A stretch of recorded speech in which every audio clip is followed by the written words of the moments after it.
Hey, y'all, welcome to Geek Freaks. I am Frank, and today I'm joined by Thomas. Hello, everybody.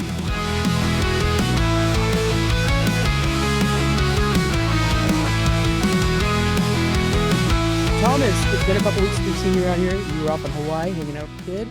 First off, how was your Hawaii trip? Thanks, man. Yeah, it was good. It was the first time we got the little lad over to Hawaii and met all that family. Yeah. Yeah, it was just weird, though. Like, I've been in California since almost 2011. Mhm. And, I think of California as home, but I also think of Hawaii as home. And then to see this little thing I made, like, stomp around, well, he can't really walk, but you know what I mean? Put his feet in, like, the water and, like, be places where I grew up was just weird. So good, but weird. I don't know. Yeah, if that's a real answer.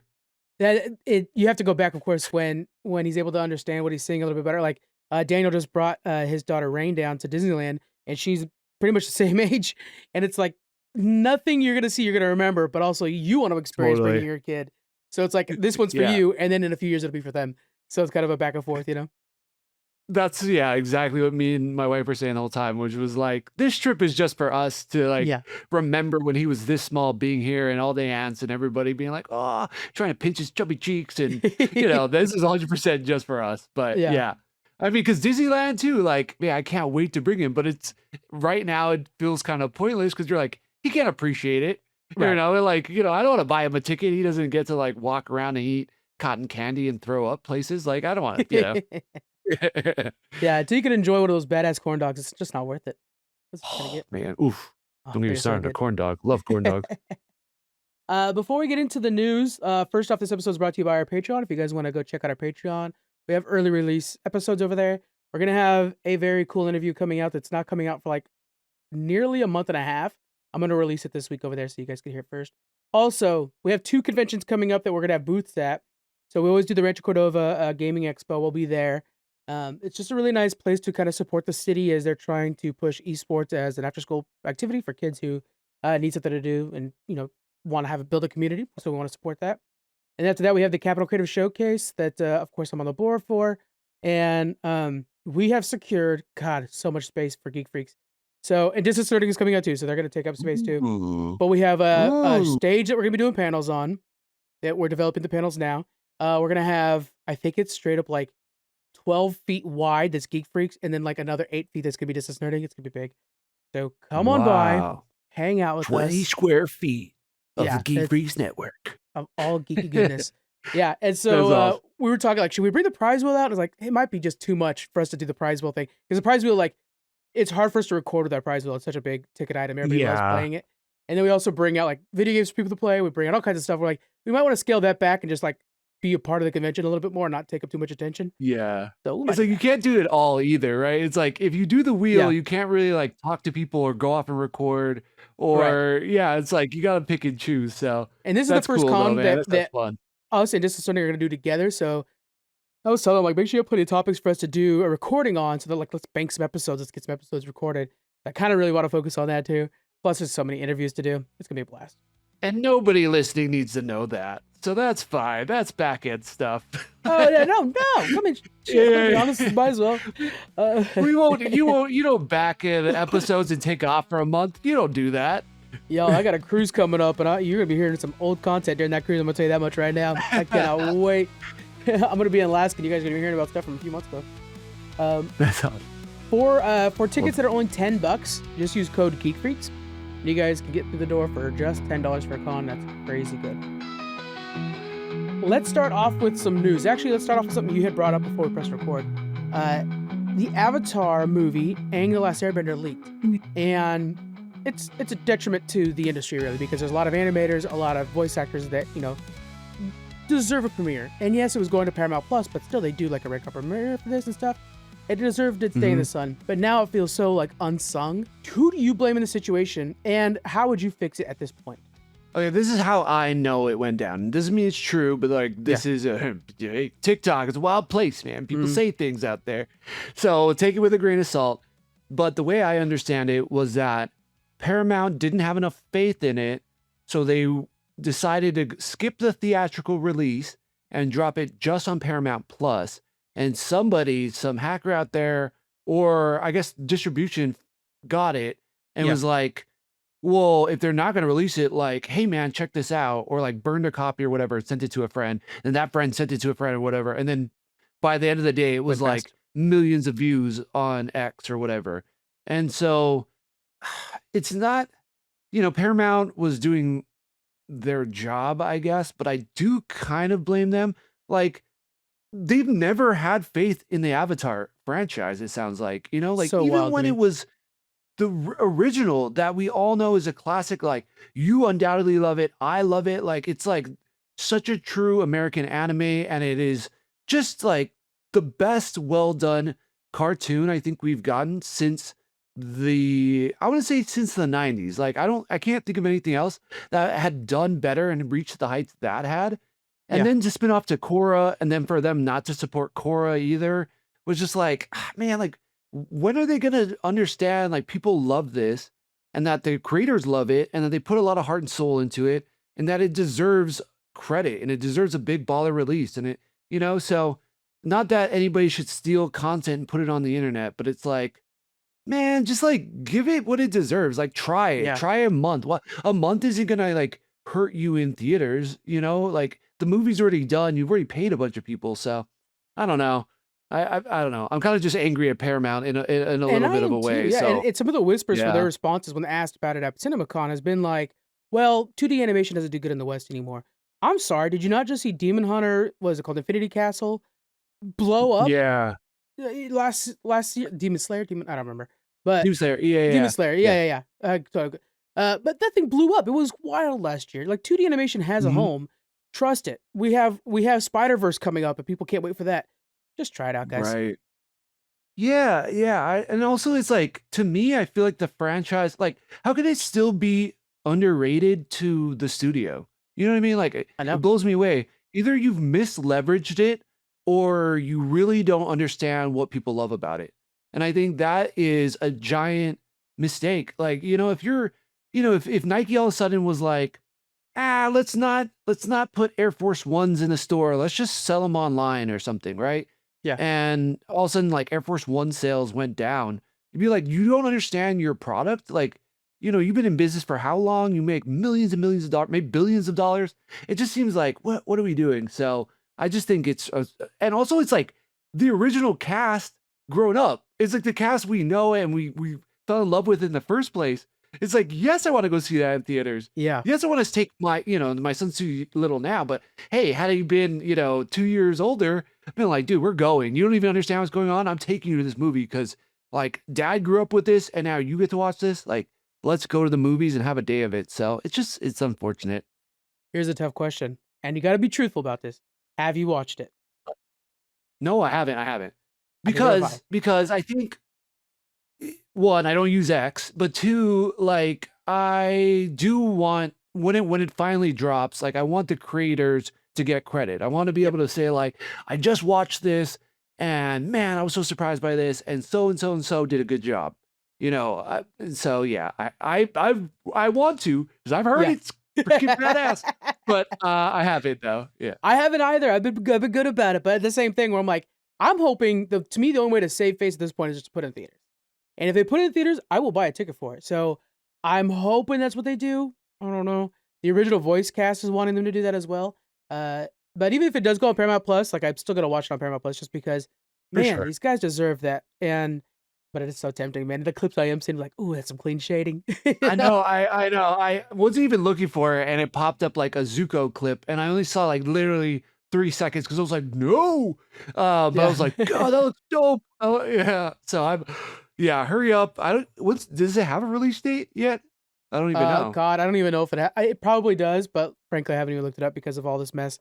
But yeah, Yeah. it's out there. Yeah. We're not gonna review it, is what I'm basically getting around to, just because we're gonna wait for it to Yeah. have the proper day in the sun. Hmm. Talking about CinemaCon though, man, we had a lot of good stuff announced, a lot of crazy big announcements. We couldn't go this year, but we are like in the emails, so I think next year we're in, man. I'm rooting for that. All right. We're Let's rubbing elbows with some go. of the people we love the most. Looking Yeah. over the announcements, let's start off with Warner Brothers. And I think for my side of things, I was pretty impressed with Mortal Kombat 2, the trailer they got going out there. I know it's coming down to Mortal Kombat and Street Fighter. We'll talk about Street Fighter in a sec, but I think with Mortal Kombat, I think they are fixing the things that we didn't trust from beforehand, the things that didn't quite land with that kind of like pandemic release. They're making the Mhm. scale a little bit bigger. The actors seem to be taking it even more seriously, and they're kind of course correcting a couple characters that I think they should have course corrected. Um, are you invested in the Mortal Kombat at all? The release? I mean, our man Carl Urban's in it, right? Hell Like, yeah. how could I not be? I liked the first one that they dropped, They're- even though it was a pandemic. I think the storyline of that one was just so weird and it was so all over the place, which Mhm. kind of is a Mortal Kombat movie. But I think the Yeah. characters that they chose for us to focus on in movie one was just like, what? And they brought that random guy in, and I love him as an actor, and I think he did a fantastic job. But it was like, why don't you just give us characters we know? Yeah. And so I think that they're doing that with this movie, and it looks good, man. Like I was like, how's Carl Urban gonna work as Johnny Cage? Because or did I say it right? Johnny Is Cage. that Yeah. his name? Yeah. I was like, I just couldn't see it, and then it just works. Like, can the man can do anything? He I don't really know. can. I feel like he's way older than he is, but he looks great, and he looks like very agile, and like, Yeah. how is he doing it? I I don't don't. know. But it's He's awesome. clearly gonna be the anchor of the new movie too, so I'm like, "Hell yeah." Watching Yeah. The Boys right now, I'm just like, I'm so into The Boys right now, and IGN Mhm. had the balls to say that "Oh, the season's losing steam." What? Are you kidding me? What? Dude, You that's guys are IGN rage dumb. baiting people. They're just trying to sell ads, man. I'll take They're it. like, Yeah, how many views can we get in this article? 'cause the speed in which I went to the comments section, that's exactly what they Yeah. did it for. You're right. They got me. Yeah, yeah. You know that meme that pops up every once in a while? It's like, I can't remember. It's like somebody who's like walking by with a coffee mug and they're like, and it says like, just came here to make sure the comments are handling things. Oh, And yeah. like, I see that has, like, just making Yeah, sure. Yeah, you got it. You got it, guys. Okay, perfect. Yeah, it's like that. Yeah, it's like that. Cause The Boys is fantastic so far. I think it's yeah. phenomenal. Carl Urban, he just brings so much gravitas to it, Ooh, good and word. we're Yeah. getting more of the characters we love. Like I saw a lot more Sub-Zero in this. I'm seeing a little bit more. Who I think they're else? I gonna guess Raiden's in there as well. Yeah. Yeah, Raiden and a couple of the characters coming back that had been killed, but I think we're also gonna get that new character, which frankly, it's fine that you and I don't remember his name because who would? Yeah. But I think he's gonna become the new Scorpion. So I think that's the course correction that they're gonna go with. Oh, the new. Okay. Okay. Like there was a character. To be honest though, I don't really remember the first movie, so I gotta go Well, back and the watch it. story, but that's how all. I mean, only Squeaks is the only person I know who plays every game and knows the story really well. I'm like, what? But It has a his story. ancestor that was Scorpion. So I think they're gonna like, okay, Oh. let's change it. Yeah, Yeah, yeah. Wasn't it, the dude from Shogun too? I'm pretty Toranaga. sure it Yeah, was. yeah. Yeah. Yeah, man. So, yeah, it had a great cast. Yeah, hopefully they can just align the story a little bit better, which it does. I think when you have such a focal character, especially like a Carl Urban, it's gonna be easier for us just to kind of follow along. And yeah, I like it. But I think I guess I'm curious, and you said that there's a little inner inner network debate going on. Yeah. I will say though, I might be leaning more towards Street Fighter. That's the inner debate going on. So we have the guys from Distance Nerding that are pro Street Fighter. We've got Phantom Portals that's pro Mortal Kombat. Me and Squeaks are Mortal Kombat. Mm. You're going Street Fighter, huh? What? I think narrowly. Narrowly, Yeah. okay. What about it is pulling Yeah, ahead? I think it's just like the accuracy of it. Like it reminds me of when it was 25 cents and you're going to some random, it like wasn't even an arcade. It was like a restaurant or like a burger place or whatever. And it had a Mortal Kombat, arcade machine outside. And while my dad made calls and grabbed his burgers, like I was popping in 50 cents and just like, going to town. And I feel like it's just getting so many things right. I know not everybody likes the look, but I think it's leaning into the cheese, and I kind of like that. That's true. It's definitely leaning into the cheese. The new trailer that came out, let's talk about it for a sec. I actually did Uh, it did sell me on it a lot more than beforehand. But yeah, I think it's campy in the right way in a lot of ways. I don't like that a lot of the actors they're pulling are just be like, well, because 50 cents, 50 cents, so he can just play this character. It's like, yeah, but he's not an actor. I would like them to pull more actors. True. That's true. Interesting enough, so my wife is like a reality show, Life of the Furies or whatever. It's that boxer Okay. Fury, and Yeah. all him and his wife wanted to do was go to see a 50 Cent concert. So 50 Cent isn't in the show, and I'm like, man, I mean, he might as well be an actor because he's still playing the same songs he was playing from like the early 2000s at this show, Yeah. man. Like, it does he not have any new songs? They're so But I good will though. say, I like, love them. they're still bangers. They're Yeah. 100%. But I like the way the characters look for the most part. Mhm. Um, I'm curious. There's like a few in there where I don't know because they really went with comedians over like actors to your point, but they look like the characters. Like Cody Rhodes, we were talking about it. Maybe this is his breakout role from wrestling to acting. Like he looks Yeah. like Guile to me. He looks more like Guile than Jean-Claude Van Damme did in the 90s. Yeah. So Yeah. maybe it works. Yeah. Man, I tell you, growing up, my family, we never ever missed a Jean-Claude Van Damme movie. We watched every single Hmm. one of them on repeat. So like Yeah. that hell has a special spot in my heart. That might be a lot of it, a little bit of it too, because I actually liked the old Street Fighter movie as a kid. So I did too. Yeah, yeah, I did too. I think this has that potential though. Like it's over the top. It kind of seems like kids will be into it because all the I characters are could so see that. vibrant Yeah, and silly, and like Mortal Kombat, you're probably not bringing, a 12-year-old or younger. Maybe you are, but this you could definitely bring to me a 12-year-old or younger to the come colors watch alone it, will do it. Yeah, Yeah, that's a good point. yeah, and yeah, I mean, it just looks so fun and ridiculous. And then like I couldn't take it seriously, but like when he's like beating up the car, because Mhm. that like bonus level you could always do in the game, Oh which yeah. was so fun. I never did enough damage to the car, but I love that they threw it in here because it's just so stupid. It's Even the counter awesome. behind him, like counting his time down, is the same counter you see in a fight too. I was like, Oh, I shit. didn't even notice that. Yeah, they're That's doing really awesome.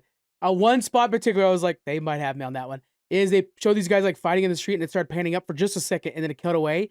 But I was like, that's gonna pan all the way to the top of that building and it's gonna show Street Fighter at the top, which is how the arcade machine would sit there on neutral, which would show that those two fighting and then it would pan up to the top of the building. It's doing that shot. I'm like, Nice. damn, that is pretty Great good catch. actually. You might have me. That's a great Uh, catch, man. Looking at some other like Warner Brothers announcements, let's talk about the new Hunt for Gollum. It's a new Lord of the Rings movie coming up, and we got a new Aragorn with Jamie Dornan. I actually kind of like this casting. I know that Vigo didn't want to come Yeah. back, so but I Mm. think Jamie kind of does the role well. I think he looks like a younger, like a Strider age for Aragorn, and I think this is going to work out well. Uh, this movie doesn't have the hype behind it that I would suspect for being a new Lord of the Rings movie, but I mean, if we're looking at like Ian McKellen's coming back as Gandalf, we've got Kate Winslet joining the team. We have Andy Serkis directing and playing Gollum. Elijah Wood coming in as Frodo. Lee Pace is returning for the movie. Like the cast is freaking stellar. So I'm surprised this movie doesn't have Yeah. enough hype behind it. You know? Yeah, it's just like, where does this fit? I guess, and like, I know there's like, if Stephen Colbert is listening right now, he's probably screaming at his phone. But Yeah. like, Which he's writing a like, movie too, where by does the way. That's another piece that we had talked about it before. But yeah, it's true, it's true. But like, well, how does this fit into the overall universe that we've seen? I guess that's like where I'm at. Like I feel like well, everybody got pretty good send offs in it. I guess it's like in between the Hobbit and the Lord of the Rings trilogy, right? But yeah. I don't know, man. I am not gonna doubt it because I think that they're not gonna screw up this franchise. I think it's gonna be okay at best or at worst. I mean, Hmm. and so I don't know. It's weird. Like I'm just not as excited about it as I wish I was, and I think this sounds maybe silly, but I feel like Rings of Power like damaged my enthusiasm for Lord of the Yeah. Rings a little bit. You are so right. Damn, you are so right. Because honestly, like the thing that's really kind of, I mean, like all Lord of the Rings is going to be a level of quality. But I think the fact that Hmm. Andy Serkis is directing this is the thing I'm most excited for because it's like, oh, I trust Andy Serkis a lot and I want to see what his take is on Lord of the Rings, right? But you're Hmm. right. Rings of Power really kind of took the prestige off that title. Yeah, that's too bad. Yeah, and, like, I love Andy Serkis too, like, incredible. He's just a phenomenal actor, but, like, the only director role that I've seen, like, the only movie coming to mind is the Venom movie, the second one that had Woody Harrelson in it, Yeah, and yeah, that was not good either, but also that could be a Sony thing, not a him thing. yeah. So I'm like, there's just a lot of variables in this movie where I'm, like, not 100% sold just yet. I will say with Venom 2, there are some really good shots, but they were kind of like borrowing from the Yeah. comic book shots. But to choose to do that's good too. I I I have Yeah, been yeah. I have gotten comments I've talked about Andy Serkis in the back like, yeah, but remember Venom 2? I'm like, yeah, I remember Venom 2, guys, but He also does good stuff Yeah. too. Yeah, It's the exactly. go-to. Oh man. Yeah, totally.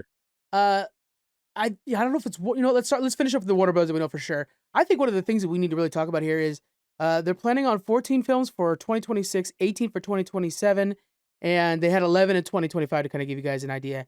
You are very good about sticking with the industry and keeping an eye on this.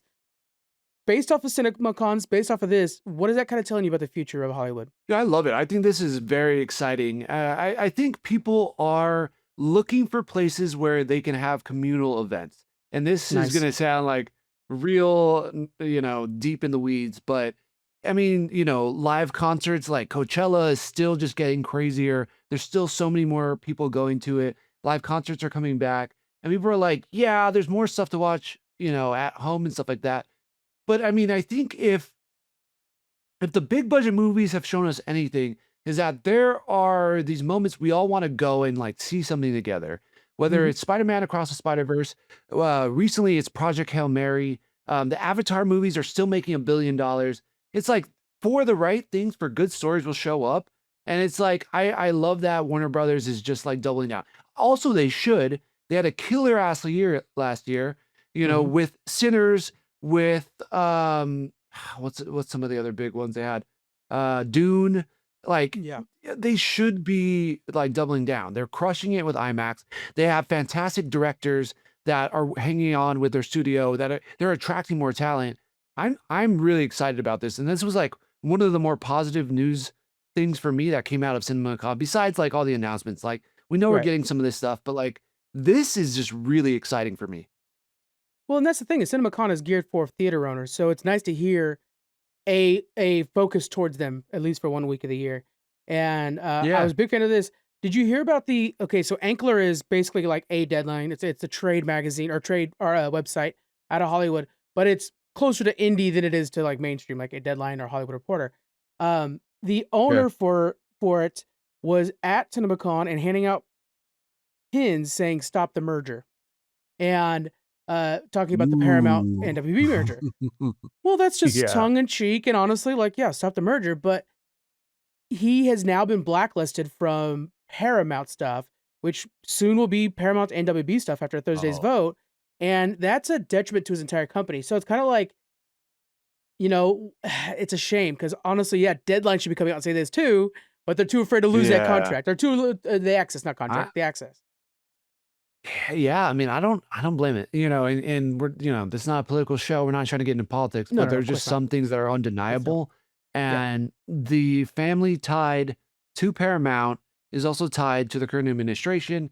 So they're Yeah. getting certain perks out of it and stuff. And so, it's going to be hard if you don't agree with the politics of it all. That will inevitably find its way in there. And I don't think anybody truly in the industry, unless you're way, way, way up at the top, wants this merger, Yeah. even if it was Netflix.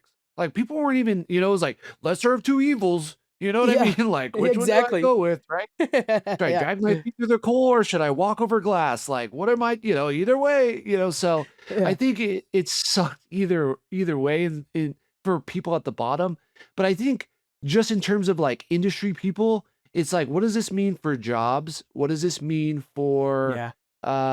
the amount of content we're gonna get? I like so I guess this is why it's positive, is because it could also be said that maybe we're gonna get less movies or shows, but with this commitment to more theatrical releases, it's like, no, we're actually gonna get more stuff. So that's to me, that's a positive out of it. I'm like, all right, cool. That's good. Yeah, I'm worried about it. I hate that there's already the kind of that Yeah, corruption don't seem push. convinced. Yeah. You're like, I'm just nope, it's gonna suck. well, first off, yes, it will, but also the idea of, like, cutting off access to a website that has had access before because you don't like what they're reporting about you, Yeah, it's like, bro, that once you control Warner Brothers 2, that's even stronger, and it's like, how corrupt politician do you have right. to get for a studio to be that way? It's like, damn, that sucks.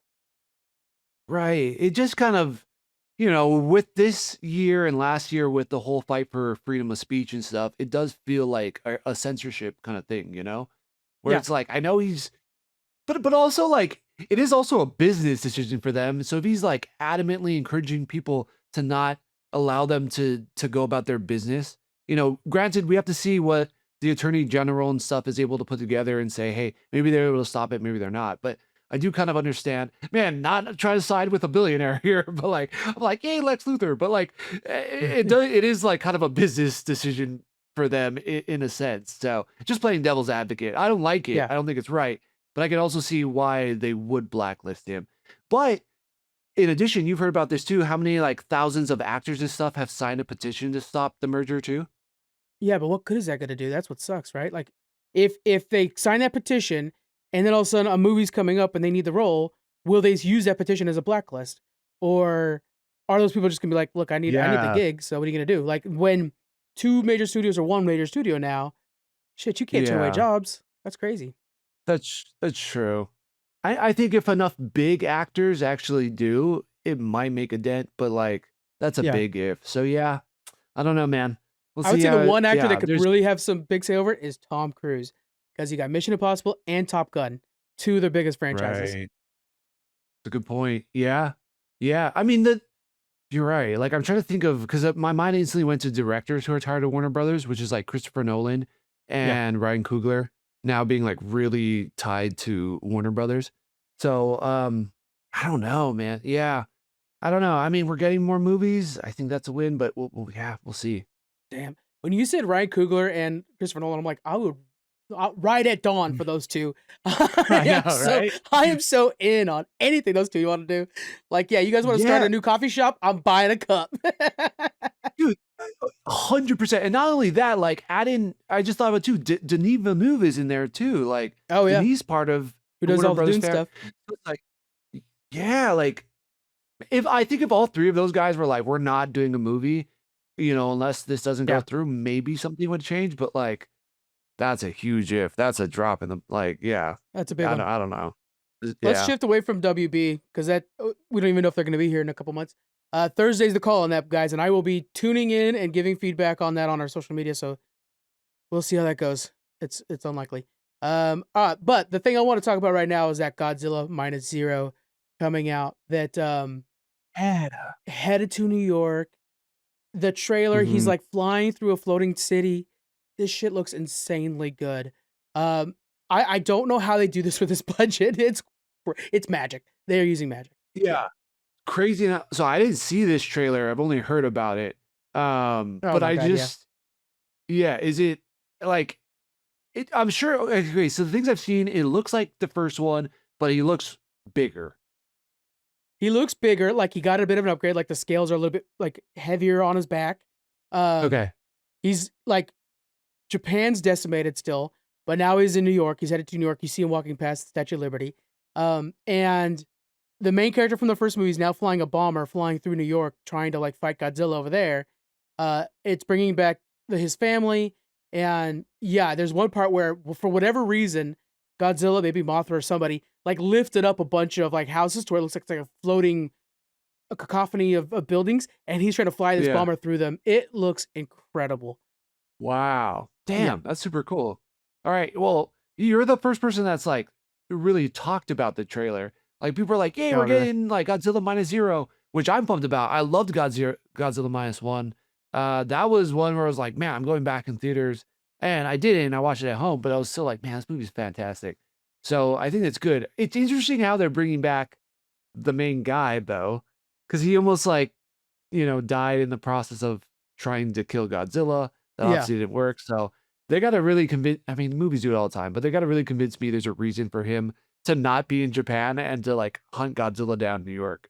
Yeah. Well, it's 2 years later, so like it's enough time to be patched up and like ready to fly again and stuff, you know. They Yeah, made sure to put a and little bit of a everything's time good. skip there. And everything's good between Japan and the U.S. at this point. We're hunky Like dory. Yeah.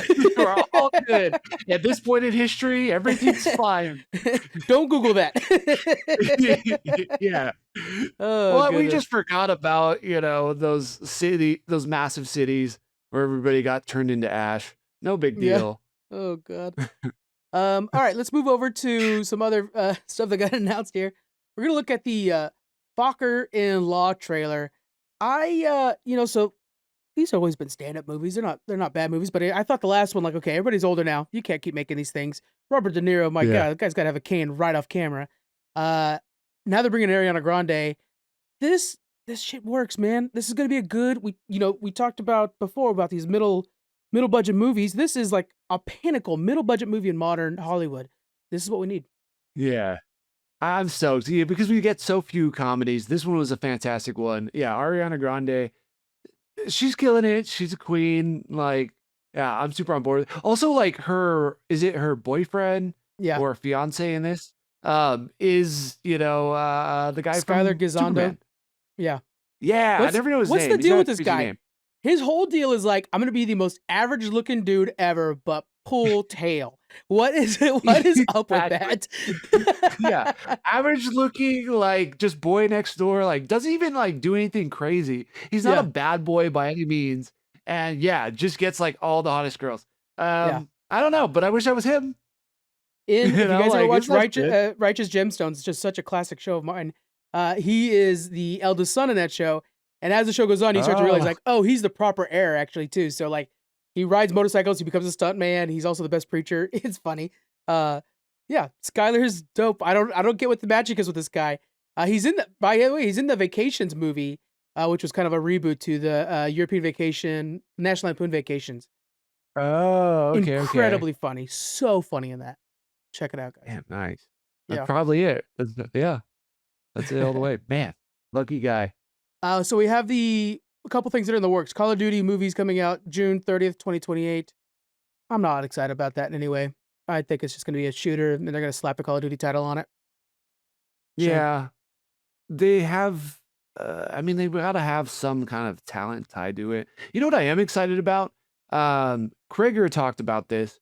Mhm. He obviously did Weapons. He did Barbarian. He talked about the Resident Evil movie, right, at Yes. CinemaCon. Yeah. Man, that just like there obviously isn't any footage or anything. I don't even think like a script is done, but just the way he talked about it and how they're gonna focus on one protagonist and he wants to really capture the vibe of Resident Evil. Like that guy is proven to me now. He makes phenomenal movies. They're creepy, they're Yeah. interesting, they're weird, they're well acted. The dynamics of weapons, like from four different perspectives through that movie, was super unique. Dude, I'm looking forward to that one. I think it's gonna be good. Even Barbarian, like the cinematography in Barbarian, the way that like he would take the dark and the void and like kind of like would play with surprising you and sounds. So I thought like, man, this guy's having fun with this movie. And so Yeah. to put him in the pressure cooker that is Resident Evil and Raccoon City falling apart, hell yeah, I'm on board. I know. I'm stoked. And this is about right. This is like his third movie, so give him a bigger budget movie. And I gotta say, like the one from the 2000s when we were kids, I still have a special place in my heart. But I was so bummed. I remember watching that as a kid and being like, "This isn't Resident Evil at all." True, You know what I mean? 100%. Yeah, yeah. You know? So if he grew up the same time we grew up and he played the games and now he's a bomb ass horror director, I'm sure he's going to kill it. Yeah. You know Woo. who in my Yeah. life is an insanely big Resident Evil movie fan? Like with like every one of them would watch in theater. My mom, Yeah. she loved them. Really?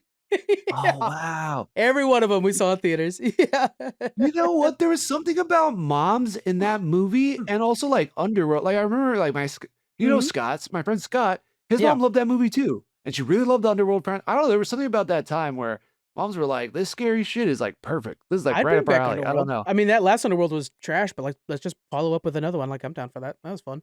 I don't even remember it. But yeah, yeah. Yeah, Underworld series was cool. It's due for a remake. it is. That's speaking about like a whole new remake though. We got more images, I guess, or like something from the Odyssey, right? Or was it like the original trailer? I thought The they original didn't they trailer, just yeah, a but new they were guy? showing off. They were kind of talking about it and stuff like that, talking about how big impactful it'll be on theaters. I have like my aunt who's 70 something years old. She's like, "Hey, can you take me to go watch the Odyssey?" I'm like, "Absolutely. You'll be the Oh, second that's viewing I cool. watch it with because I'm gonna watch it the first time, Because totally focused, you and can't then I'll keep up take you." with me. Yeah, yeah, yeah. Yeah. But I mean, like, man, if you're making a movie that's that impactful, I think this thing's gonna Yeah, it's gonna be a monster. It's gonna be a monster. I think it is. I think it is. And after Oppenheimer, that was very grounded and very Mhm. intense and stuff. Like this is grounded, but it's fantasy, right? I mean, it's Yeah. like Greek and Roman mythology. So I heard that people were just like gasping when they saw the Cyclops, the giant monster that's in it, and people were Wow. like, "Holy shit!" So I'm curious to see what Nolan does with some special effects because the only one that I can think of that was really special effects heavy, it wasn't even really Dark Knight, it was Inception. So Yeah, like that was a lot of you special know, effects. You're right. And then he has so that color yeah. blindness too that I love that signature puts on all of his films where it's like the blue and I think yellow are the two colors he leans on hard. Yeah, and it's just like it's a signature for him, but then it's Cool. also just like for some reason it just sets me in the mood like, oh, we're watching a Nolan movie now, you know? So I'm excited to see that Yeah. put into Odyssey. Yeah. Yeah, when I see that Cinepe or Syncopy or whatever his company is Yeah. called, I'm like, "Oh boy, buckle up." Yeah. Yeah. I'm gonna clear my schedule. I'm gonna watch this again right afterwards so that I can see everything I missed. It's Yeah. done. I'm gonna be on Reddit for 3 hours after this 3-hour movie. I You sent know, you like I sent you a TikTok post today. Actually, it's so funny we're talking about this. From the A24 guy. You know who I mean by when I say that the A24 guy, the A24 hat. Yeah. Where he's talking about Oh, like yeah. the best Nolan movie is actually Prestige, and he goes over why it's best, and I'm like, yes, I'm cheering at my phone while he's talking. Like, hell yeah, it Wow. is. Dude, 100%. I will always be grateful to you for showing me that movie because it's like not, there because yeah, it just was there was another magic movie at that time. I watched Yeah, that one. I thought it was okay, but I was like, I don't need to see another magic movie. But boy, did I ever because that mm, was mind blowing. So he's right. watch Kit it Laser, twice. by the way, or like movies or therapy. I think he has There like it a different is. name. Thank you so Yeah, much. yeah, yeah. Appreciate it. Yeah, yeah. I literally had Yep. to. I was talking to him about somebody else, and I had a Google guy with A24 hat on TikTok. Brought him right up. Brought him right up. Yeah. That's This great. is how big that guy's gotten. When you Yeah. look up just like random TV show review or movie review, he's like his videos are like first. It's not like Juju's, at least for me. Maybe it's everybody's algorithm is different, but it wasn't Juju's, it wasn't like Jay Stoops, it was or Soups, it was his. So I'm like, dude, the guy's doing well. I don't want to brag like that, but usually first for me is like Joe and Brandon because we're mutuals. I just want to throw that out Oh, okay. Yeah, yeah. At least if you search, not if I go to Fred. there. Yeah. Yeah, yeah, yeah. Okay, let's round things off with Disney because boy, they came out with a lot of stuff. I again talk about a movie that doesn't have hype behind it, and I'm kind of surprised. Is The Mandalorian? I think this new footage that we got from it is showing us like it's the same thing we get from the Disney Plus, but a little bit more polished, a little more prestige. The Mhm. Razor Crest, God, that thing is gorgeous. I am Yeah. fully on board for this movie. I am too. I'm really excited about it. I do think it looks good. Again, I think this is a franchise that is suffering from bad showings from previous seasons.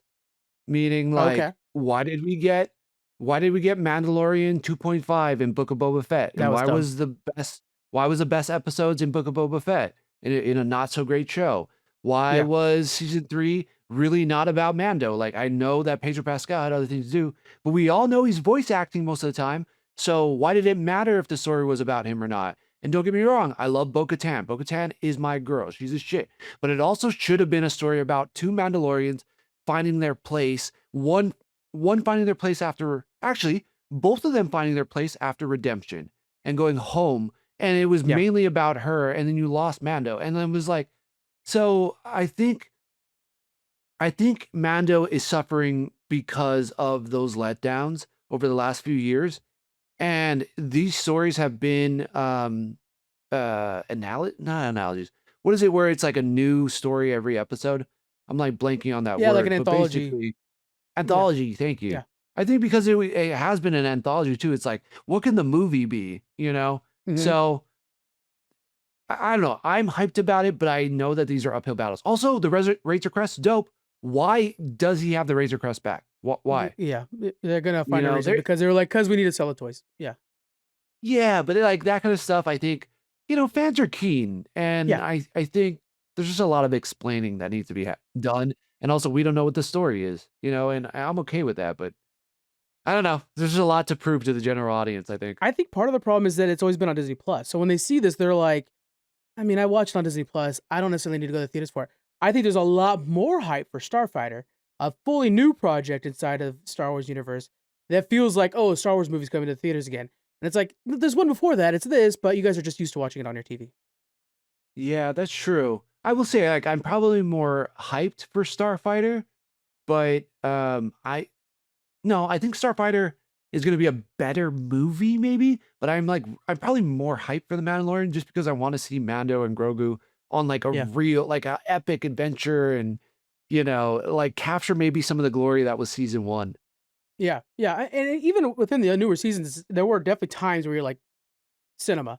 right? This is perfect. But yeah, Totally. you're right. Like there were times where they were like, why is Jack Black here? Like I'm enjoying this, but also it's throwing me off, obviously. Stuff like that, you know? Yeah. Yeah, yeah. Yeah, it's gonna be interesting. Okay, last thing I wanna ask you about, because I don't know Hmm. if we talked about it. Master of the Universe, how are you feeling about it now, after we gotten a Bro, few trailers? yeah, I'm like kind of really hyped about this actually. Let me do like the kids say. I'm Right. low key hyped about this. Um Okay. uh because you know Look what at it's your giving me new the vibes from lingo. is the Dungeons and Mm. Dragons movie. It feels like that. Where it's just being like a fun adventure that I'm ready to plug in and plug back out. That's good. Okay, I think that's a perfect comparison. But this is gonna sound like a stupid question, but I don't think I'm that far off. Like, why does the Master of the Universe, and I haven't, maybe I'm wrong. I just haven't seen that much. Why does that feel okay, but like the Street Fighter movie doesn't? You know what I mean? Like they're both ridiculous over the top properties. They Yeah. both have like ridiculous characters, ridiculous premises, but like why does Master of the Universe? Because I agree with you, it feels like this is gonna be a great movie where Street Fighter doesn't. You know, I like think one of the I don't. Yeah, I think one of the key things with Master of the Universe and why maybe Conan won't work is because Master of the Universe, when you watch it, it's always been super ridiculous, even in the cartoons. It's this mix Mhm, of fantasy and sci-fi, and also within the movie, there's a framing device of Prince Adam is just Adam that works at like a video store or something like that, and then gets pulled into the Masters of the universe, and so it's mhm. framing it around like we're gonna let this be ridiculous because it's in a different universe. It's a fantasy universe. So I think there might be something there that's kind of just natively happening inside of our brains. And Street Fighter, I think I'm seeing it closer to whatever for whatever reason. Oh gosh, Scott Pilgrim, where it's like it's using more than just actually the assets that you're given in a movie. It's using almost like video game tools. Yes, obviously it's based on video game, but like the visual effects are like, they're there for something like that, something. Yeah, yeah. Exactly, just to remind you, like, this is from the game, this is from the Yeah. game. Yeah, you're right, I love it. Man, if it gets close to the heights of Scott Pilgrim, I will Oh, be I know. happy because Scott That's Pilgrim is yeah. like, dude, that movie was transformational for me as a kid, where it was like a dork, like inside at least, and like nervous to talk to girls, and then Yeah. seeing Scott kind of be a badass, and yeah, oh man, I Bro, love super that bad as movie. well was that way where it's like, I'm on screen. Totally. Yeah, yeah, definitely. What a bad year for us to Uh, not be doing John Accepted, man. There's so many good movies coming out. I know, Oh it's shit. crazy. Let's So let's last, go ahead. oh, yeah, I was just gonna say because you put this in the article too, and I love that you put it in here. Infinity Vision, right? Yes. We got the answer that uh Avengers Doomsday is not moving from Dune. Doomsday is happening.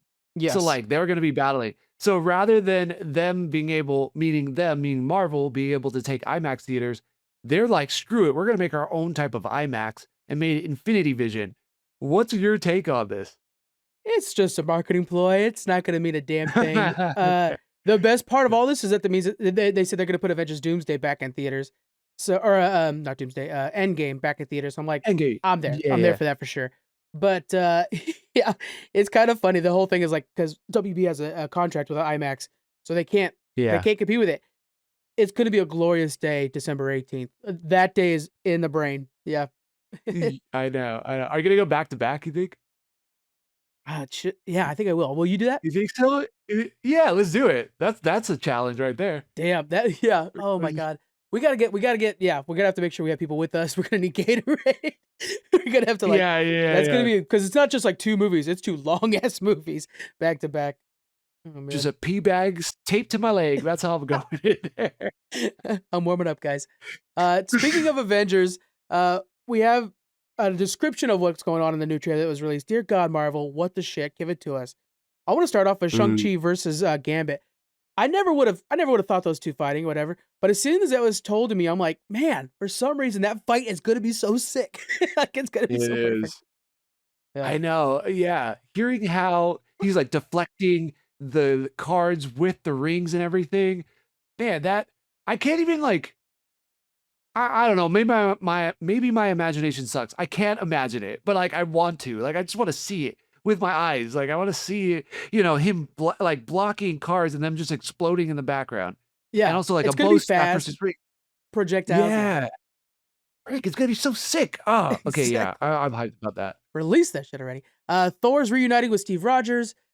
I think one of the harder selling points is how are you going to bring back Steve Rogers and RDJ, and how's it going to feel natural? What are your initial thoughts on that? Yeah, I mean, I'm not gonna count him out. Like I'm not. I was really excited when they announced Doctor Doom, and I was really confused when they said Robert Downey Jr. And I'm like, okay, I still have no idea. I've seen so many different takes on how it could work and this and that. There's some I like more than others. Some, we'll see how it goes. But Steve, for some reason, is almost a harder sell for me than RDJ. Like RDJ Okay. is so ingrained, and I know people will say Steve Rogers too, but like you could have any like really handsome, charismatic buff dude kind of play Captain America, and I would probably be on board with it. Like, hell, like in another world, Anthony Starr is Captain America, and I'd be like, Yeah. all right, cool. Would he have done as well as Chris Evans? I don't know, but like, so something about that seems so tricky to me, and I know they're gonna use the kids route, but they got to really make it make sense why he would leave this universe where all he wanted. I was watching Age of Ultron this past weekend, just Hmm. like while I was watching Will, and there's this part where Sam says to Cap, um, I just, or I guess Cap says to him, I just want to home, or like, no, home is home. He says, home is Yeah. home. You always got to go home. And this look in Steve Rogers' face where it's just like, I just want a home again. Right. And like that theme carries all the way to the end. And he finally gets it in Endgame. And he's got the wife and he's got the kids. Like, you got to really make me believe he had no other option to get back that piece of home than to join this fight. And yeah, I think that's gonna be a hard sell. I know they did it with Tony Stark, but like you're gonna find any which way to give me, RDJ's Tony Stark. So I don't know. Yeah. The Does that make sense? I It feel does like I make went all sense. over the place. No, I see what you're saying. Yeah, because obviously what's going to have to bring Steve back into this fight is that he took his home away from him, which I think in this case is his kids. I think he took away his kids. The other thing too is Marvel just today, just hours ago actually, released a clip saying this is relevant to Endgame, and it was when Tony clicked the finger. So I think that was the inciting incident that started the incursions. That will lead to everything we got going on. Uh, Steve Rogers is a bit of a tough sell, and I will say with Tony Stark, what we're hearing is that he had a very distinct voice that was not very Tony like, and Yeah. some people are saying like the helmet doesn't come off, and maybe it won't come off until the very end. At first, I thought, boy, that's gonna sound goofy. That's gonna be Bane. People are gonna make fun of it. But then some Mhm. people that were in the room were saying, no, he sold it really well, and it was actually very good. I'm like, okay, I'm interested in Yeah. that. Yeah, I love it. I read somewhere that it sounds vaguely European, and I was like, Yeah. "What does that mean? That sounds dumb." But again, if you go to Age of Ultron and you watch that movie, the Hydra people in Zircovia or wherever, Hmm. you're like, "Oh, I don't know where the hell that is. I don't, Yeah. like I couldn't point that out on a map." And so I think yeah, if he can sell it that way, which he definitely can sell a different accent if you watch Oppenheimer, Hmm. he's gonna crush it. So I'm not worried about the accent. I'm not worried about the voice. I think the MCU has done the most amazing job of finding voices for characters that you can only read in comics, that you've only normally been able to read Well and buy in said. comics. And I think the MCU has done a better job than the X-Men or the Fox X-Men universe ever did, better than the Fantastic Four, like all these other franchises. So I'm not worried about that. I just need a reason for why does this Doom look like Tony Stark? If it's a good reason, I'm on board. Like I'll be easy. Yeah. And again, the fights that they mentioned too, like Nightcrawler saying he's fighting Mr. Fantastic. What the hell does that look like? That I sounds know. sick. How? It's all the How action long? What figures is just that? smashing, dude. I wanna see these action figures smash, you know? Yeah. Yeah, we got Mystique's fighting Yeah. Yelena and then becomes Yelena. I'm like, "Yes, do it," you know? Dude, yeah. Okay, you can quote me on this. I think this is gonna happen. I think they're gonna call back to her fight scene with Wolverine from X-Men 1.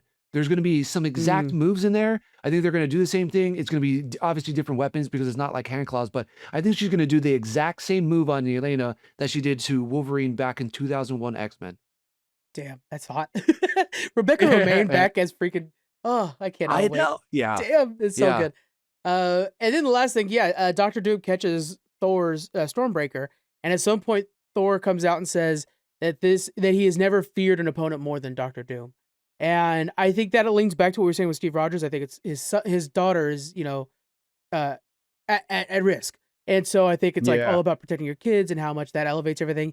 And I think if we're looking at the generation that's been watching MCU, if you talked about like 2008 when this stuff first started to now, most of your audience that started with you back then now have kids and see the stakes in that. So I think there's a reason that they're leaning on this because, like, you know what, this is the time to kind of bring that old generation sphere in. Yeah, Yeah, 100%. I think it's gonna work really well on me. of Like it course. got me Yeah, in the Fantastic Four movie, and my kid wasn't even born yet. yeah, But I think what's cool about that fact of Stormbreaker being stopped by Doctor Doom is it's gonna do exactly what Infinity War did with Hulk and Thanos, where yeah, you watch Thanos just decimate the Hulk, and you're like, holy shit, how are they going to stop this? If you have Thor, who's probably the most powerful, because we'll find out kind of what happened to Hulk in Spider-Man Brand yeah, New Day. If he's not around, Thor's the next strongest Avenger. At least, he thinks so. yeah. He thinks So so. if he gets stopped, what are they going to do? Like, so I think it's a great way to kind of kick off the threat level for the movie. Yeah, it's gonna be a lot of fun. Guys, Mhm. let us know what you guys thought about all the stuff coming out of CinemaCon. I know we're running long on this, so we're gonna go ahead and start moving on to the next section here. But next year, all right, you and me, we're gonna be sitting at CinemaCon. Okay, that's what's gonna happen. I We're gonna can't make that wait. happen. Yeah. Are you going to San I Diego want Comic to. Con? Yes, I am. Hmm. Okay, let me know. We'll get more details about that later on. That'll be cool. Let's head over to our interview with Allan Dunford. You guys have heard Allan Dunford a lot. You heard him recently. This is a makeup interview because I, as an idiot, released his interview on accident too early on our podcast feed.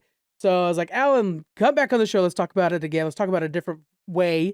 Because last time we talked a lot about like the indie comic book industry and stuff like that, different things like that. This one, we're talking Mm. more about the book itself. And the day that this interview is coming out, guys, the day you're listening to this now, the book is available. So make sure you guys go check out the book now. It is so good. It's called Mostly Dead. It's a great story. Let's get into this interview. I am with Allan Dunford, and we're going to be talking about his new comic book, Mostly Dead. How you doing today, Alan? Hey, I'm doing great, and I'm so happy to finally be talking about this. We've been working on this book for 11 days, and we just haven't really found the time to launch it. And then a lot of the stars kind of aligned, and now we're here. Can you break down, give us a quick rundown of what Mostly Dead is? No. Okay, well, so Yeah, but let me explain. So Mostly Dead. It follows the story of a boy named Nate who, Yeah. his parents die in a car wreck when he was very young, and then he becomes the ward of the state. And he's life in an orphanage. It's awful. He hates it. And then one day, while putting up books in a library, he discovers a hidden passage inside of the orphanage that leads to the Book of the Dead. And Yeah. inside of those pages, he finds out that he can bring his parents back. Now, my question for you, first off, is what was the inspiration for this? Because we see some Evil Dead here with the Necronomicon. Mhm. I feel like there's some like maybe Lock and Key or maybe even Indiana Jones with some of this hidden passageway stuff. What were you pulling for this one? So, this was something that Kit and I decided to do together. Hmm. He messaged me and he was wanting I think he was wanting like a fun, spooky story. And then we kind of were brainstorming a little bit, and then we came up with Mostly Dead. Um, and I think that this really takes my love for a lot of the claymation movies that I like, and Oh, and there it it throws is. it in there too, because of course I love Evil Dead. Yeah. And one of my favorite movies of all time is actually Paranorman. Yeah. And Yeah. I think there's a lot of Paranorman in this because it's fun, it's quick, it's zany. Um, and I also love the movie Monster House. I know that's not claymation, but that That is a that good style, flick. yeah, that, Yeah. that style kind of lends itself well to it. And dude, I love that movie. And I think the writing in it is just so much fun. It's so good. So yeah, man, like I said, it's just one of those things where I don't know. I think we're just able to marry all that stuff that we love together and just tell a fun and original story. Bringing in Paranorman makes a bunch of sense because Dave Lentz, who did the coloring on this, the art or the green glow that comes off of this Mhm. behind the bookshelf world it just screams that, right? Right away, Yeah. it's like inviting and eerie. It's perfect. Really good. Yep. Yeah, dude, again, like I just love those kind of stories because like, growing up, like I love the just I just love spooky stuff. Like Nightmare Before Christmas, that was, I watched that on repeat. And then again, able to take something like this now is just it's amazing. Yeah. It definitely feels like it's got some horror tones in there, but also it's far warmer because, like, we have somebody like, Sister Sharon, who seems good. Yeah. Sister, no, I'm sorry. Sister Sharon's a jerk. Sister Clara seems good. Mhm. Are we gonna kind of get a heartwarming story out of this too? Because it's a little bit of a mix of both. Yeah, so it's going to be all right. So how do I explain this? I don't like being sad. Fair enough. So you write an awful lot of like horror books for saying I know. that. But I don't like being sad, but like I could separate it whenever I feel like we need to tell like an engaging like story with just downtrodden characters or whatever. But with Mostly Dead, like despite however the ending is for it and whatever the outcomes are that happens throughout the series, I still want to approach it with a lighthearted way. Right. And I still Yeah. want stuff to be bittersweet and everything. Like I said, like, this isn't so much a departure too from the stuff that Kit and I have already done together. Yeah, it's not as crazy as like some of the books like Cockhead, right? Yeah. But it's so much fun. And I think that it's got a little charm to it that people will really connect with. Yeah. When you're telling this book, and it's a very first in a franchise, clearly going to be building up to a lot bigger Mhm. story. How do you judge how much you want to reveal? Like, what goes into that process of trying to build a character, build a world that's inviting but doesn't give away too much yet? Because it seems like for me, like as somebody who maybe would write a D&D campaign, I Mhm. would want to shove in more about the secrets behind the bookshelf. Right, But you right. got to temper yourself, right?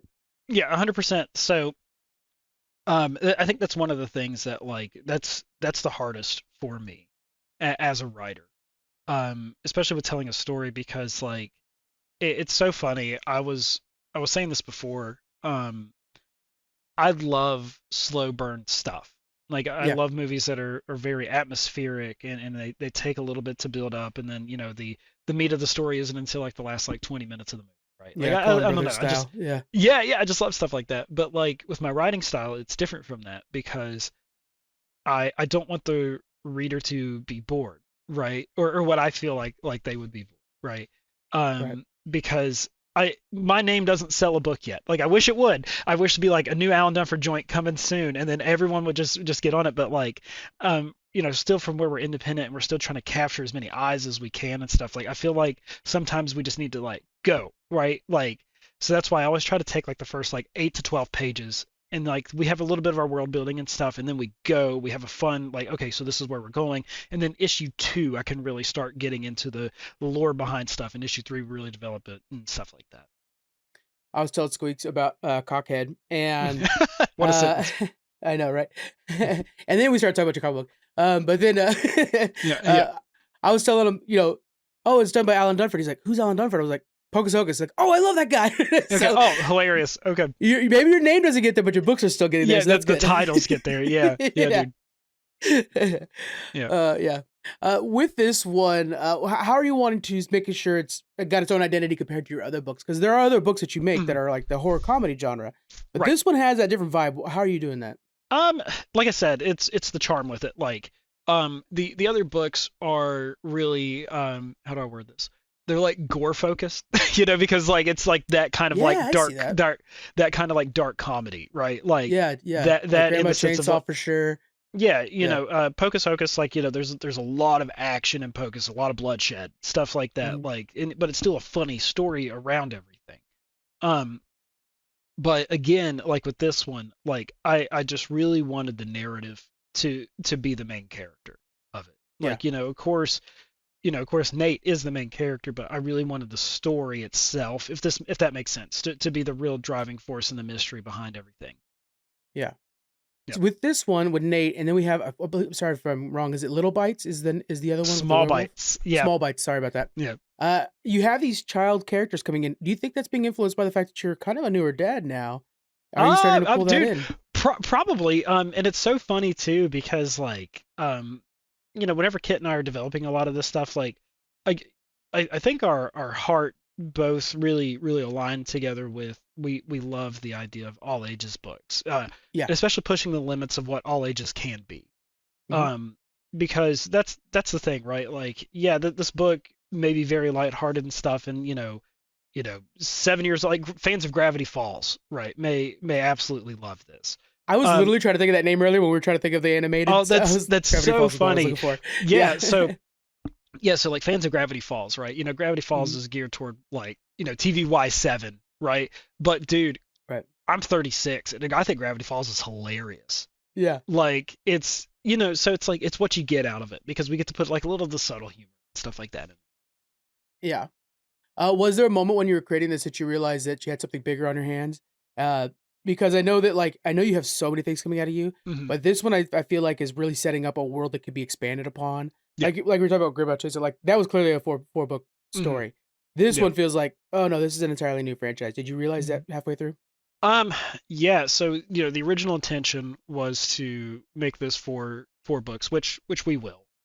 Okay. But after we figured out where it's going to end, depending on feedback, reception, and stuff like this, that's one thing I love about writing in the fantasy genre so much, or the fantastical, is because it you can do so much with it. It's awesome. Yeah, it definitely has an open-ended nature, and that Hmm. a lot of that goes to behind the bookshelf stuff. Um, there's a part in the book, I don't want to spoil anything, but clearly behind the bookshelf is something that's been established far before Nate got there, Yeah, yeah, yeah. and it feels like a lot of the powers that be at this orphanage are aware of it. Um, if you were to expand this world, would you want to go down the Nate Avenue, or would you want to see maybe if there's more going on with this orphanage? I think I'd want to see both. Okay, yeah, yeah, Yeah, just because of like how the book ends, it's one of those things where, um, again, we could keep going, right? yeah, But I think really where it hit off that we could keep going with this thing is issue two. Because the script for it's already done, and I remember after I finished writing it, like I was just so happy. It was one mhm, of those things like sometimes whenever like I'm sure like whenever you make an article or you make a podcast or you have an interview, like as soon as it's over with, you're like, yeah, that was great. mhm, Like I feel really good about that one. That's how I yeah. felt about this. Oh, isn't that great? That feels Hmm. good. That's cool. Oh, it's a good feel. Oh, it's a good feeling. Yeah. So we were supposed to have Kit with us, who's the artist on this Hmm. book. But Kit is up a hill. We learned. We were googling that term. Um, when you're working with Kit on this book, it's definitely not your guys' first book. But what kind of things did Kit wanted to bring to the table on this one? Fun, unique experience, like everything he Yeah. does. Like Kit's mind. I would love to be in it for like half a second, right? Because the stuff that he sends me comes up with the covers he does, like how fast he works. It's crazy, man. Yeah. Like, and it's so great for us to have Comic Soup together because I just really get to see like I get to see a lot of the stuff firsthand, man. And it's just God, it's just awesome. Yeah. Yeah. I Yeah. want to shift over to Comic Soup actually, because yeah, Kit is your partner in crime with this one. Mhm. Uh, what was your guys' goal with Comic Soup? Why do you guys need to start a new publishing house? Well, I think the whole idea behind it though is we wanted to just do something for ourselves, right? We wanted to take Hmm. all of the titles that like we were brainstorming together and just throw them together to make something just fun, unique, and just really try to marry how crazy both of our brains are together Yeah. into one little platform. So do you guys want to expand beyond just you and Kit? Do you want to bring on other writers and artists? Yeah. So when it comes to other writers, we're actually working with another one already on a book. Okay. So I'll leave that up to later. But as far as Right. like other artists are concerned, we never talked about it just because I think that as of right now anyway, Kit just wants to leave it just simple, right? As few Hmm. people as involved as possible, especially in the starting up process, because we don't want it to get too muddy or to figure out like we can't do this or we can't. What's the hardest part? That's the thing is like when you're starting things out, you guys are already so busy, both of you. What's the hardest part about starting this new, adventure together? Yeah, finding your audience, right? Like, Okay. there are people that are fans of Kit, and there are people that are fans of the titles of my books. But with that though, and I'm happy to announce they put it in their newsletter not too long ago. Bad Bug actually picked us up as an imprint for them. Oh So wow, we're that's working in really cool. collaboration with them. Yeah, so that way we can hopefully try to reach a bigger audience and really just hammer it in, man. Yeah. We're big fans of Bad Bug around here, so I'm always glad that people are working with Mhm. them still, and that it is an incredible move. Yeah. Uh, with the indie comic scene, I mean, it feels like it's really kind of on the rise, and it has its own beast and stuff like that. Is there anything in particular that you're happy that you're still in the indie comic, or that you're sticking with the indie comic world? Because I feel like we're starting to see out of Marvel and DC these factory prints, right? Things that are Mhm. just like, oh yeah, it's cookie cutter, yada yada yada. What is it that you're trying that you feel indie is strongest at? Um, no limits, right? Like Okay. you can make an idea as crazy or as tame as you want it to be, and that's beautiful. The other thing that I love about working in the indie space is collaborating, right? Okay. Like, Yeah. yeah, like I have my role here, another person has their role there, but like being able to ask for help or see what you do well versus what you're not doing, and what you could be doing better on. I mean, that's awesome. And the way that like you can get feedback from people is just so good because you don't have to jump through the hoops to try to like make sure you're not breaking because you are your own NDA, right? Good point. Yeah. Yeah. Yeah. Not an email chain that's just bouncing Yeah, around and you're waiting for 100%. some dude from PR and Yeah. another dude from HR. Yeah. Yep. All right. So going back to Mostly Dead, we have the campaign coming out today. Yep. This episode's Mhm. out. The campaign started today. What are some of the things that you're wanting to give off as perks for this thing? Because, campaigns are incredible and there's all kinds of really cool tiers, but I know that you're always pretty creative with these. Mhm. Yeah, so with this one, of course, we always do the a la carte system, but something that we're trying a little bit differently is we're actually doing discounted rates on all the covers if you add them. So Oh, cool. instead of, a variant cover be, $15 for an artist. So instead of that, it's a couple dollars cheaper if you add it. So that way Yeah. it doesn't kind of feel like we're pressuring you into getting anything. So something that we're also doing right now, is we're actually doing art prints this time. So we did it with Horus 3 and it worked out great. So we're doing it with this one. So we're taking cover A and cover E that kit's done, and they are full Hmm. art prints. So they're 11 by 17s, and they're beautiful. When you and Will first started out making comic books together, Mhm. what have you learned about this like Kickstarter, economy that you guys are now Yeah. pretty active in? It's just as stressful as it was launching Pocus Yeah. 1 as it is launching my 20th, 30th title, whatever the hell it is. Yeah. It's always super stressful. Do you still feel like Kickstarter is the answer though? Because I think that's kind of just it's a place where people go Yeah, for creative comics. I do. I really like it. Like I like the platform. I think it does well. I mean, in a perfect world, we get to a point that we're past Kickstarter and we have our Comic Soup website and people could just go and pre-order the book on there. So now we don't have a middleman anymore. We're the direct supplier and stuff. But Yeah. as of right now, man, like it's worked out really well for us, and I don't want to, if it ain't broke, don't fix it. Well, I mean, Todd McFarlane, I think, has a pretty good name in comic books, and he still uses Kickstarter all the time. So it's Yeah, definitely not something that's about a size thing. It's just yeah, about a different distribution model. yeah, And so, yeah, you're in good company with Todd McFarlane, I think. yeah. I'm over here trying to pick up every Spawn cover I can. Hmm. Uh, let's close out with some rapid fire questions. You down for that? Yeah, absolutely. All right, so here we go. If you had to describe Mostly Dead in one sentence to someone at a comic shop, what would you say? Um, Paranorman meets Monster House, but worse. But worse. Yeah. If if Comic Soup could publish absolutely anything, no Ooh. limitations, what would you love to make next? Oh my God. Like an existing title or something? Doesn't even need to be a comic book. Oh God. Oh, Frank, why would you do that? Dude, I would actually really like to do. Oh my God, Frank, I don't know. That question's tough. I wasn't ready for that one. Um, you know what? God, I wish Kit were here for this. Um, So do I, because half I my would like. outline is for Kit. No, you know what? Yeah, you know what I would like to do? I would like for Comic Soup to do a one-off spin-off of a Dragon Ball Z story or Dragon Ball Super. Oh my There, god. I said it. Yeah. We could have a Well, lot of fun with that. and you know what? That just kind of sparks something. I think it would be really cool to make a D&D campaign set in your universes. Yeah. Oh, dude, yeah, that'd be a lot of fun. Yeah. God, Diving imagine deeper into hell and cockhead. stuff like that, making Yeah, deals. and then there's a chicken with like a Glock running around. So yeah. His eyes, by the way, Cockhead's eyes are so. This sentence is really weird, but they're so disturbing when you're reading that book and you're just being like, his eyes are like over here, and you're like, I would never want to be around this dude ever. Yeah, It's I so know. creepy. Yeah. And then lastly, if you were to pick a mascot amongst all of your characters for your brand, Yeah. which one would it be? For me, it'd be Horus. And It as has of to right be now, Horus, of course. yeah, and I think for Kit, it probably would be Cockhead.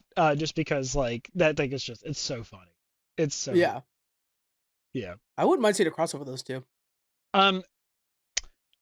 Okay. Spoiler. All right. Cockhead 2 and Horus 4. The plan is to launch them at the same time. We already have a crossover print available. Sweet. That's Okay. already done. So Just for the those cover two to alone go. is gonna be really cool. Yep.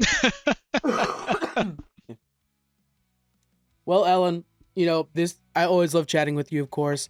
Yeah, And I absolutely. thank you for joining me today. I want to make sure everybody goes to the description right now and check out right now for Mostly Dead.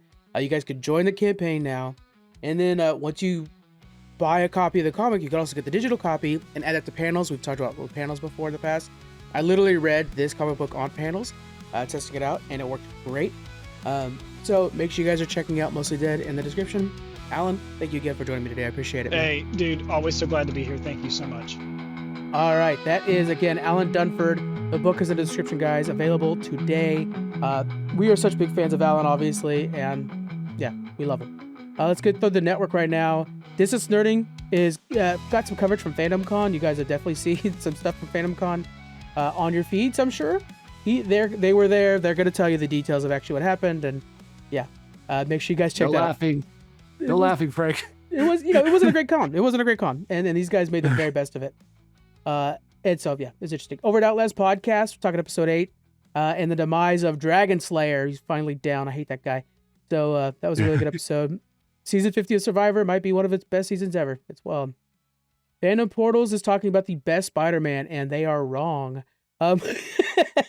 Did he say Andrew Garfield? Yes. I knew it. He's an Andrew Garfield. That's a hot take. That's a hot take, wouldn't be my but take.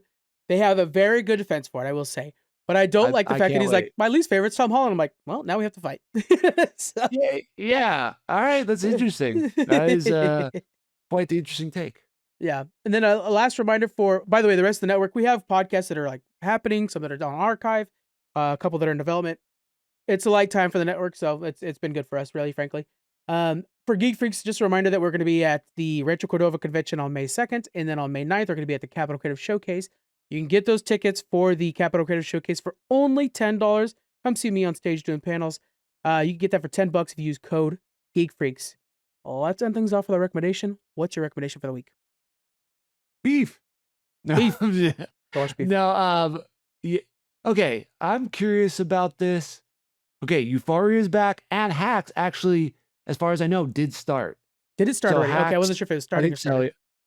Yeah, I think Hacks season 4 just started, so we got I think an episode or 2 episodes to go watch.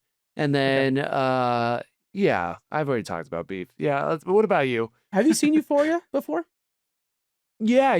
I fell off for a while. I mean, there's so much controversy around the season, and then having so many actors that passed away. I'm curious to see how they deal with that. Also, Marshawn Lynch is in it, so I gotta watch it. I'll my watch it for boy. that. I love me some Marshawn Lynch, actually. Yeah, he's Yeah. dope. Yeah. God. All right. My recommendation for the week is actually, you had mentioned it on TikTok at some point, so I know you already seen it, but I love the first season of Jury Duty, and I didn't think they could do it again, but they did. With Jury Duty Ooh. Company Retreat, and it's fantastic. Go watch it. It is, right? Yes. Did you watch the whole thing? Oh yeah, dude. Of course I did. Yeah. It's so good. God, that guy is just such a sweetheart. Like, What a what a sweetheart, nice dude. human being. Yeah. Yeah, just dude, like I want to be friends with him. did it break you? It broke me. I will be honest. Did it break you when the old lady talked? I don't want to say old lady, but she's the older lady. But she was just like, first off saying like they always push us aside, and then later on when she whispered to him like, if I had a son, I want him to be like you. I'm like, oh my god. Oh my, yeah. Okay, for those of you who don't know, we're gonna end with this. Okay, she's been an actress for a long time in Hollywood, like decades, Yeah. right?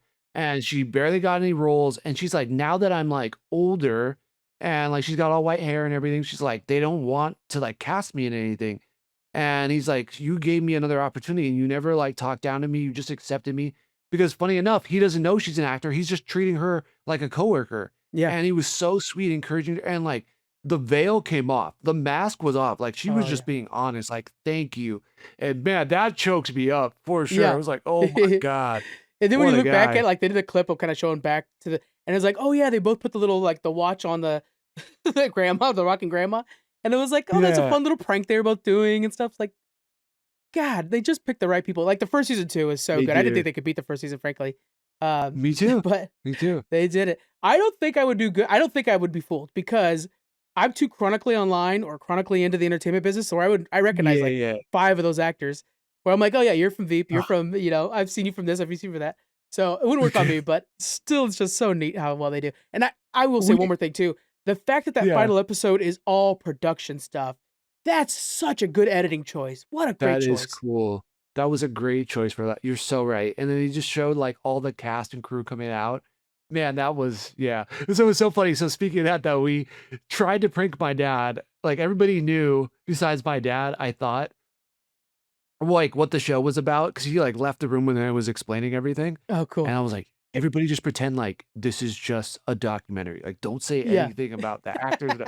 And then he's like, this isn't real, right? And we're like, no, it is. What do you mean it's totally real? He's like, they're just like, that guy's so stupid. He was like, the Yeah. blonde hair, the son. He was like, that guy's too stupid. There's no way he's real. I'm like, he reminded us, or like, he reminded me of this old coworker we used to have.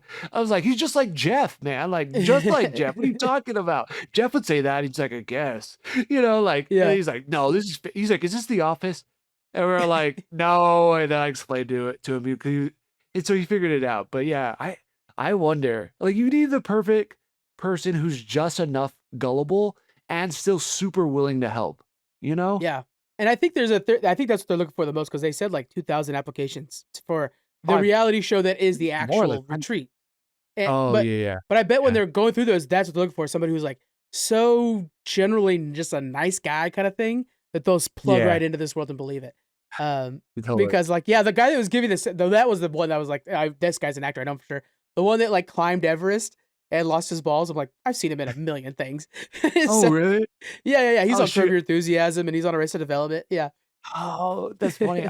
Because I saw them after and I was like, he did look familiar, but I couldn't pin him anywhere. But if I Yeah. saw somebody talking about like I had to freeze my nuts even Yeah. colder to like 4 degrees frostbite, not 3 degrees frostbite, whatever, it's that was so ridiculous. Like, yeah, I loved it because in the last episode they're cutting to everybody who is actually Dying seeing, laughing. Yeah.